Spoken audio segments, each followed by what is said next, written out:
Hi friends, welcome to our channel. இன்னைக்கு நாம பார்க்க போறது வீட்லயே எப்படி ஈஸியா கரம் மசாலா செய்யலாம் அப்படிங்கறது தான். வாங்க வீடியோக்குள்ள போலாம்.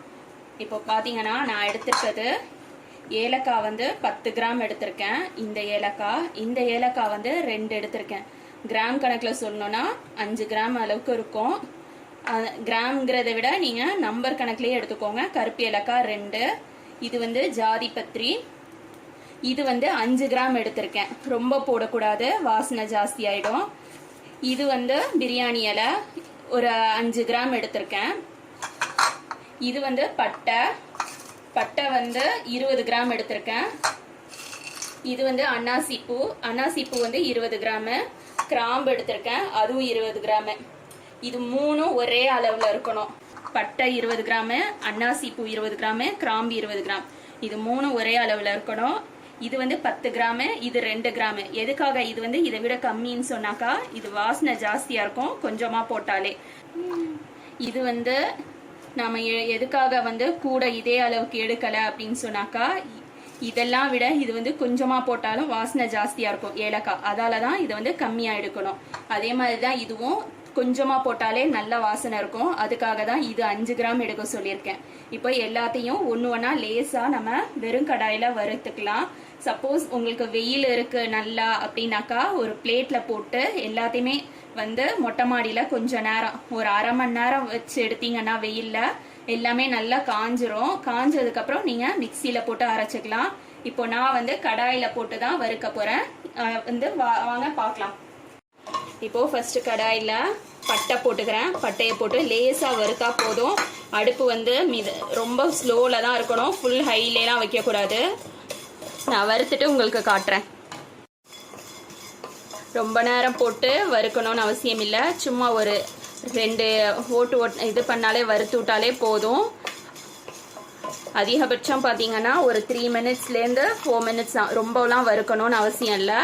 இது சூடு காட்டியாச்சு. லைட்டாக சூடு காட்டுறது தான் இது மெயின் விஷயம். இப்போ சூடு காட்டிட்டேன். இதை போட்டுட்டு அடுத்தது நம்ம கிராம்பு போட்டுக்கலாம்.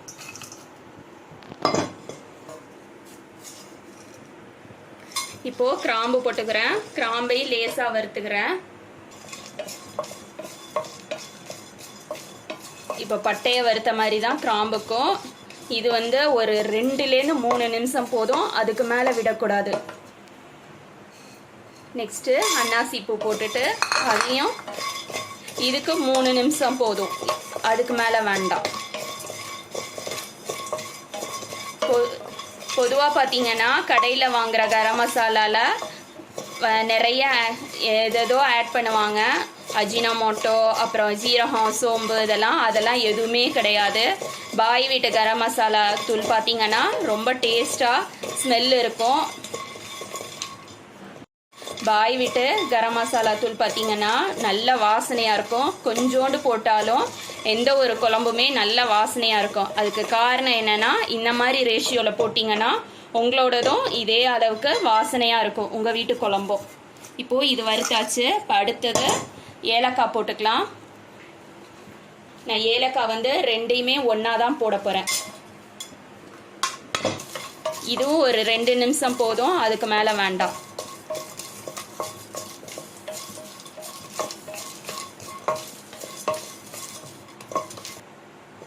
இப்போ இதுவும் வறுத்துட்டேன். இதையும் போட்டுக்கிறேன் ஒண்ணா. ஜாதி பத்திரியும் பிரியாணி இலையும் ஒன்னாவே போட்டுடுறேன். ஒன்னா போட்டுட்டு லேசா வறுத்தா போதும். வறுக்கணும் அப்படின்னு அவசியம் கிடையாது, 1 நிமிஷம் போதும்.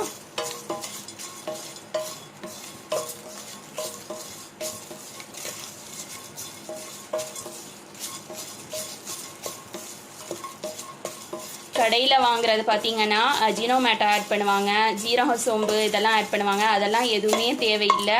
இதை மாதிரி நீங்கள் செஞ்சு பாருங்கள். கண்டிப்பாக உங்கள் வீட்டு குழம்பும் எல்லா மாதிரி டிஷ்ஷஸ்க்கும் போடும்போது டேஸ்ட்டாக இருக்கும் உங்கள் வீட்டு குழம்பு எல்லாமே.